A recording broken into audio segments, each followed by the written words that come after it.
शुभ प्रभातम सर्वेभ्यः नमो नमः। Good morning to all. Class 10 तृतीयः पाठः लेसन नंबर 3 सूक्ति सुधा। सूक्ति और सुधा। सूक्ति बोले तो श्लोक में का महत्वपूर्ण भाग, और सुधा बोले तो अमृत। तो सूक्ति कैसी है? तो अमृत के समान। तो अमृत के समान सूक्ति कंठस्थीकरणार्थम। और यह जो थर्ड पार्ट है, इसमें जो श्लोक है, तो यह श्लोक आपको पूरी तरह से याद करने हैं अच्छी तरह से। देखते हैं इसके इंट्रोडक्शन, या आपको क्यों बोल रहे हैं कि याद करने से क्या फ़ायदा है क्या नहीं है, ये इन शॉर्ट में यहाँ बताया हुआ है। सूक्तयः नाम सुवचनानि। सूक्तयः का अर्थ होता है सुवचन। सु मीन्स अच्छे, वचन मीन्स वाक्य। अभी देखो, संस्कृत के वाङ्मय के सबसे पहले दो भाग, एक गद्य वाङ्मय, एक पद्य वाङ्मय।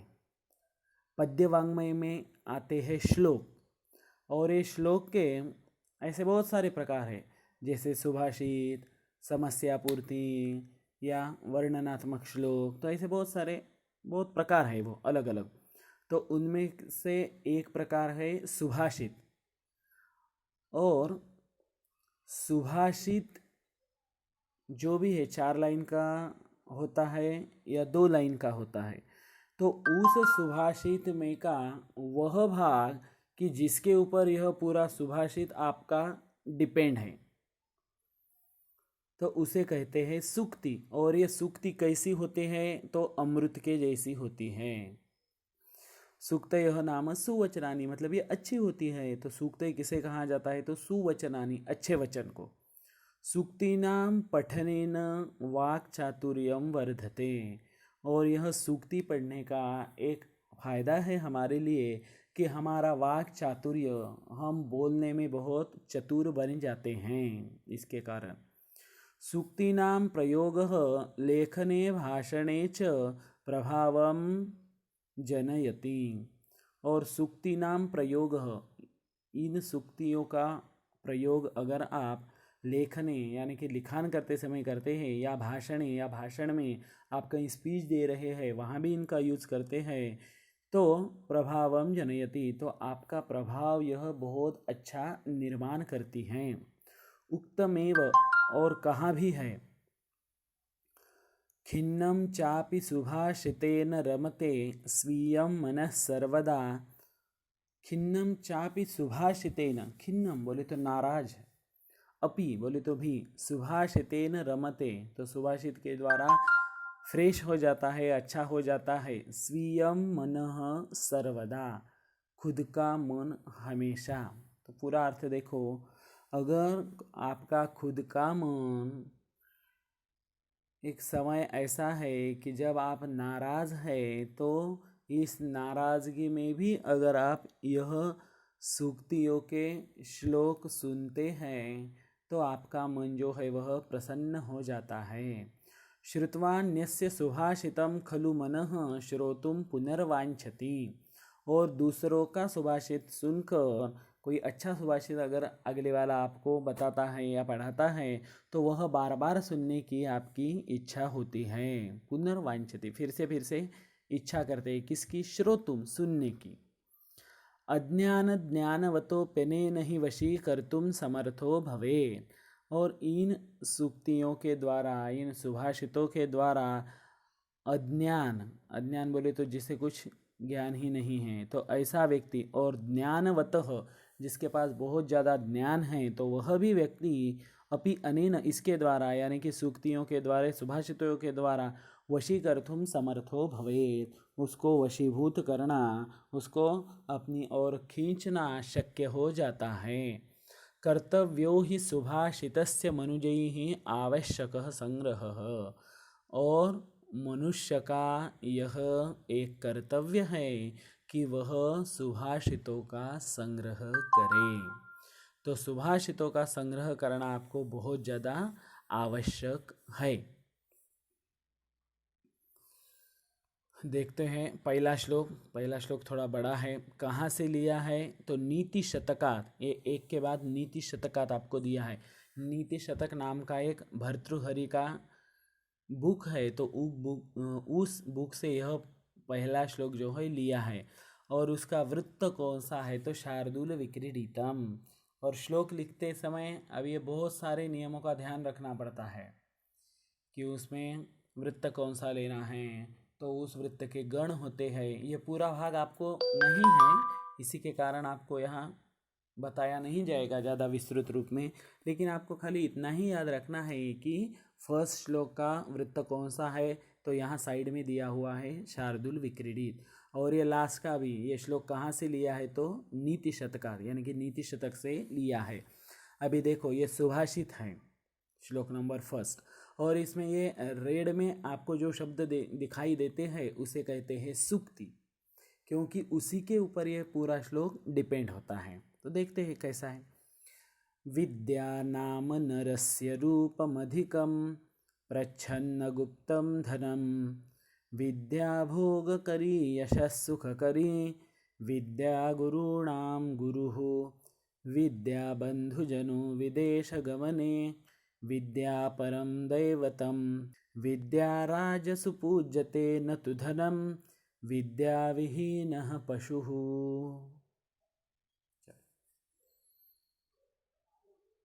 देखो यहाँ अन्वय दिया है, वो अन्वय देखना है। विद्या नाम नरस्य अधिकम रूपम, यह जो विद्या है, यह जो नॉलेज है, तो यह क्या है? नरस्य अधिकम रूपम, व्यक्ति का यह अधिक ज़्यादा प्रभावी रूप है। व्यक्ति दिखने में बहुत अच्छा है, लेकिन उसके पास नॉलेज नहीं है तो उसकी इमेज ज़्यादा नहीं बढ़ती है। लेकिन व्यक्ति अगर दिखने में भी अच्छा है और नॉलेज भी अच्छा है तो बहुत ज़्यादा वजन। एक आध बार अगर दिखने में अच्छा नहीं हुआ, लेकिन अगर नॉलेज बहुत ज़्यादा अच्छा है तो भी उसकी इमेज जो है बढ़ती है। तो इसी के कारण कहा है कि विद्या नाम नरस्य अधिकम रूपम। तो यह जो नॉलेज है, यह व्यक्ति का एक बहुत ज़्यादा अधिक प्रभावी रूप है। प्रच्छन्न गुप्तम धनम, और यह किस तरह का है? तो यह एक तरह का गुप्त धन ही है आपका।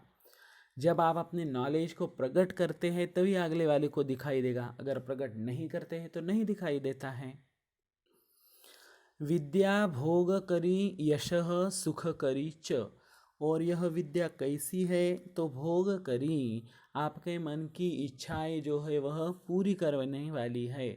यशः सुख करी, आपको यश देने वाली है, आपको सुख देने वाली है, आपको सुखी करने वाली है। सुख करी, सुखम करोति इति, जो आपको सुखी करती है। विद्या गुरुणाम गुरु हो, और यह नॉलेज ही ऐसा है कि यह गुरुओं का भी गुरु है। गुरु यानी कि श्रेष्ठ, तो श्रेष्ठ से भी, श्रेष्ठ लोगों से भी यह और ज़्यादा श्रेष्ठ है। क्या? विद्या, नॉलेज। विदेश गमने विद्या बंधुजन, जब आप दूसरे देश में चले जाते हैं तो यह विद्या ही आपको भाई के समान होती है। कोई व्यक्ति, अभी देखिए हमारे इधर के बहुत सारे लोग जो हैं वह आउट ऑफ कंट्री जॉब के लिए जाते हैं, तो उसका कारण एक ही है कि उनका नॉलेज, उनकी विद्या। और विद्या परम दैवतम, विद्या एक श्रेष्ठ दैवत है। विद्या राजसु पूज्यते न तु धनम, और इस विद्या की राजे लोग भी पूजा करते हैं। राजे लोगों के पास धन तो होता है, धन की पूजा करने की उनको उतनी ज़्यादा आवश्यकता नहीं है जितनी ज़्यादा विद्या की पूजा करने की, यानी कि विद्या की आराधना, नॉलेज प्राप्त करने की जितनी ज़्यादा आवश्यकता है तो उतनी धन प्राप्त करने की आवश्यकता नहीं है। तो इसी के कारण राजे लोग भी विद्या को पूज्य मानते हैं, धन को नहीं। और विद्या विहीन पशु हूँ, तो इतने सब कार्य ये विद्या के द्वारा होते हैं। तो जिस व्यक्ति के पास विद्या नहीं है वो व्यक्ति कैसा है, तो वह व्यक्ति जो है वह पशु है। पशु यानी कि जानवर ही है।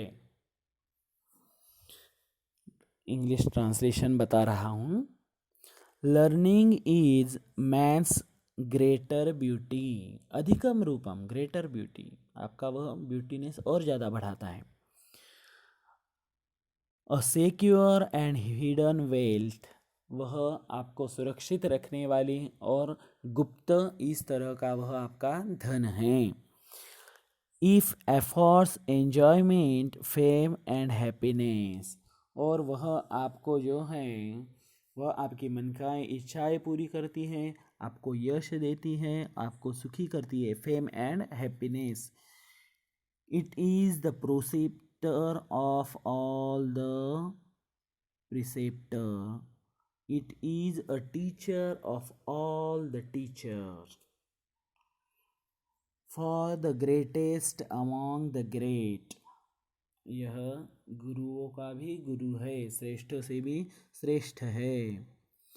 It is like a relative in foreign country, और दूसरे देश में यह भाई के जैसी है। It is a great deity, deity DEITY, deity देवता, यह एक श्रेष्ठ देवता है। It is worshipped among the kings, और यह राजाओं के द्वारा भी पूजनीय है। नॉट द वेल्थ, संपत्ति पूजनीय नहीं है। He who is divide of learning is a beast, और जो कोई इसको डिवाइड मतलब इसकी तरफ ध्यान नहीं देता है वह बीस्ट यानी कि पशु के जैसा ही है। थोड़ा बड़ा श्लोक है, आपको अच्छी तरह से याद करना है। इसका मीनिंग भी आपको अच्छी तरह से 2-2 बार सुनो। जो शब्द आपके समझ में नहीं आता है वो मुझे व्हाट्सएप के ऊपर पूछो, वो मुझे कॉल करके पूछो, लेकिन आपको ये श्लोक पूरे अच्छी तरह से याद भी करने हैं और ध्यान में भी रखने हैं। इनका मीनिंग भी आपको एग्ज़ाम में लिखने के लिए आता है, ये श्लोक भी लिखने के लिए आते हैं। सेकंड श्लोक कहाँ से लिया है? नीति शतकात, नीति शतक से लिया है। वृत्तम वसंत तिलका, और इसका वृत्त कौन सा है? तो वसंत तिलका। ये नाम आपको खाली याद रखना है बस। देखो श्लोक एक बार बोलकर दिखाता हूँ। निंदन्तु नीति निपुणा यदि वा स्तुवन्तु, लक्ष्मी समाविशतु गच्छतु वा यथेष्टम्, अद्यैव वा मरणमस्तु युगान्तरे वा, न्यायात् पथः प्रविचलन्ति पदम न धीराः। यह रेड में दिया हुआ जो है आपका सूक्ति है, और यह पूरे श्लोक को आपको सुभाषित बोलना है। निंदन्तु यदि, अन्वय देखो, यदि नीति निपुणाः निंदन्तु स्तुवन्तु वा, अगर नीति में जो निपुण लोग हैं, जो लोग नीति में परफेक्ट है, तो वह सभी लोग निंदन्तु स्तुवन्तु, हमारी निंदा करें या स्तुति करें। लक्ष्मी समाविशतु यथेष्टम गच्छतु, दूसरी बात लक्ष्मी यानी कि पैसा उन लोगों के पास रहे, या यथेष्टम गच्छतु, या वो पैसे के ही हिसाब से चला जाए, यानी कि पैसा उनके पास रहे या ना रहे, दूसरी बात। और तीसरी, मरणम अद्य एव अस्तु युगांतरेवा, और उनको आज भी मृत्यु आ जाए या कुछ दिनों के बाद भी आ जाए, तथापि लेकिन फिर भी